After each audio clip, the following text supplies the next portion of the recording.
Since being ushered in with the likes of Black Christmas and Halloween, the slasher subgenre has become one of the most popular in all of horror. And while fans fondly reminisce about the late 70s slashers or slam some of those early 90s stinkers, you know the ones, the past decade and change has delivered some all-time great slasher pictures. So with that in mind, I'm Andrew from What Culture Horror, and here are the 10 best slasher movies since 2010.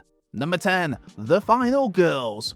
With its tongue firmly in its cheek, 2015's The Final Girls is a slasher movie within a slasher movie. It also is a slasher movie with a whole bunch of heart and emotion draped across it, with Taissa Farmiga's Max suffering the death of her actress mother in a car accident in the film's opening. From there, we skip forward a few years to Max being convinced by her friends to go and watch a double feature of the two camp blood slashers her mother starred in. After a fire breaks out in the theatre, Max and her pals end up escaping through the cinema screen, being magically transported into Camp Blood, a 1986 slasher that's very much full of the cliches of that time period. It's camp, it's cheesy, there's a nice amount of blood and guts, but behind all of that is a young girl being afforded a chance to reconnect with her deceased mother, or at least a character played by her mother. Number 9. In a Violent Nature. Nothing if not unique, In a Violent Nature delivers something truly rare when it comes to slasher movies, flipping the coin and showing things from the killer's perspective. That killer, it's Johnny, a brutish beast resurrected after a group of pretty young things discover a mysterious locket. And with that, the bulk of In a Violent Nature follows Johnny as he stalks his prey. The pacing may admittedly not be for everyone, but those who enjoyed In a Violent Nature really enjoyed it, hence why it was in and around the top of many horror fans' top movies of 2024.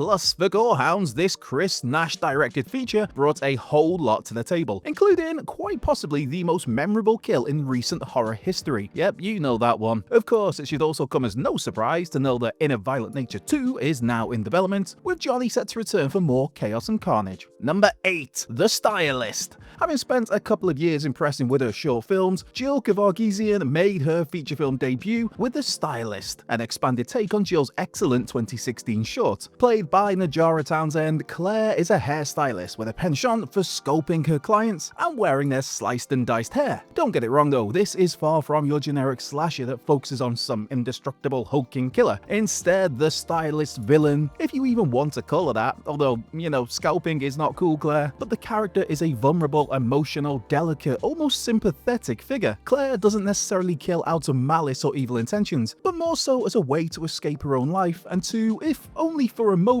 feel like she's in someone else's shoes. If made in the 80s and early 90s, yeah, The Stylist could have been based on a profession slasher such as The Dentist, Ice Cream Man, The Babysitter, Hospital Massacre, and The Carpenter. Thankfully, we instead got something of genuine quality anchored by a phenomenal lead performance.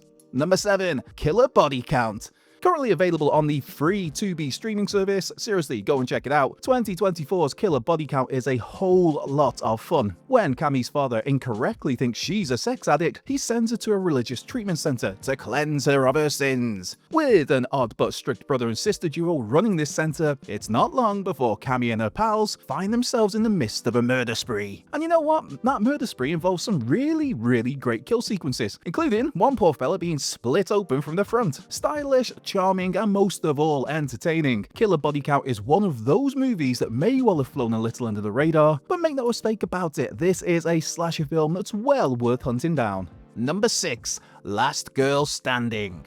While slasher films so often have a certain formula prevalent throughout, Benjamin R. Moody's 2015 film manages to stand out from the pack as something totally different. Taking an inspired approach, Last Girl Standing shines the spotlight on what happens after a slasher film comes to an end. With Akasha Villalobos delivering a phenomenal performance as Cameron, this picture opens up with that lead character and her friends being brutalized by a deer Mascadorn killer, with Cameron the sole survivor of this attack. Skipping ahead 4 years, we pick things up with a Cameron suffering from PTSD, trying to maintain a life of isolation and giving us a glimpse of the emotional impact of going through the events so often depicted in slashers. And this is made even worse by Cameron's paranoia that somebody is once again stalking her, serving very much as a character study of what happens to the final girl once the cameras stop rolling. Last Girl Standing is a properly fascinating watch. Number 5. Thanksgiving.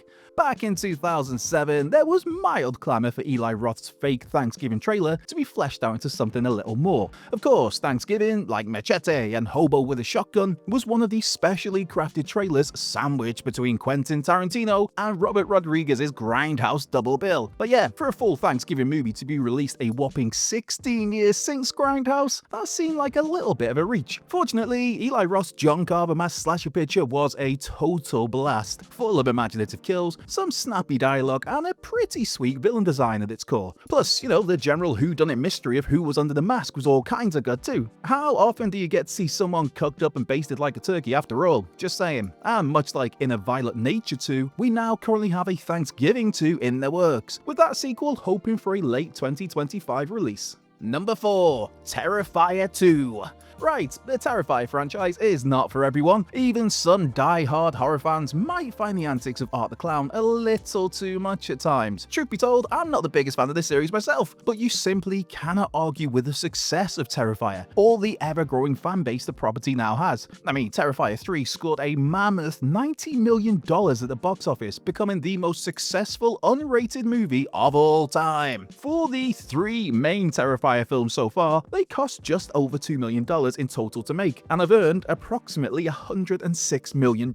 Those are some pretty nuts numbers by any standard, but if looking at the best of the Terrifier movies, Terrifier 2 likely gets the nod. For those who like Terrifier, Terrifier 3 felt a little like a Terrifier 2.5, in turn setting up plenty for the upcoming franchise-closing Terrifier 4. For Terrifier 2, it took the crazed chaos of Art and fleshed out the world around him, most notably by introducing Sienna Shaw, a character capable of going toe-to-toe with Art. Will Terrifier 4 top that? Will writer-director Damien Leone stick to his word about Terrifier 4 being the finale for Art? We'll have to wait and see, with that film targeting a 2026 release. Number 3. Happy Death Day. The Groundhog Day of slasher movies, Christopher Landon's Happy Death Day got plenty of praise when it was released in 2017, and rightly so. For poor Tree Gelman, she's stalked by a mask-wearing murderer. When this person kills Tree, she wakes up at the start of that very same day, where she'll again be confronted by the killer in the exact same situation, which obviously she avoids due to her prior knowledge, only for this killer to then offer in a different way, and for Tree to again wake up at the start of that day. Ladder, rinse, repeat, time and time again, all as Tree puts together new pieces of the puzzle each time she relives this day, attempting to discover who's trying to get her killed. Happy Death Day 2 may not have lived up to the original, but that first film set quite the high bar. To describe it as a modern-day Scream might be a smidge hyperbolic, but there are certainly similarities between how Happy Death Day and Wes Craven's 1996 game changer poke fun at the horror genre, while managing to still be scary in their own right.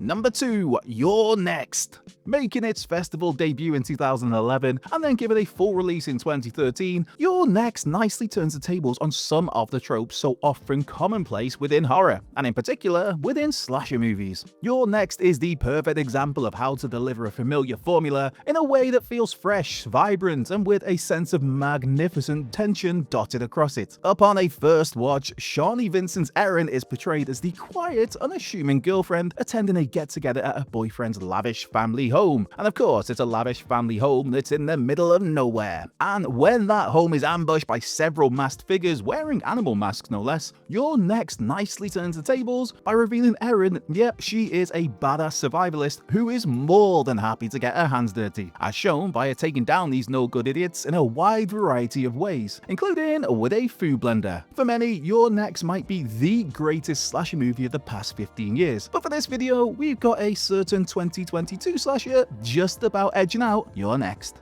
Number 1. X. For a spell there, it looked like Ty West had an all-timer of a trilogy on his hands with his X movies. While Maxine maybe didn't quite stick the landing, being solid but not spectacular, that doesn't take away from how no perfect X and Pearl still are. And in X, we have one of the greatest slasher movies of its time. With Mia Goth pulling double duty and heading up an exceptional cast, her Maxie Minx is part of a film crew shooting an adult picture on the farmland of the elderly Pearl and Howard in the late 1970s. The catch is, not just Pearl and Howard, a murderous couple, but Pearl has a particular fascination, shall we say, with Maxine. And the result, it is quite brilliant. A dollop of Texas Chainsaw Massacre here, a smidge of Boogie Nights there, and in Pearl, much like Claire in The Stylist, you have a villain who you have some element of sympathy for. Well, kind of, for it's hard to have too much sympathy for someone who spends decades feeding people to their pet alligator.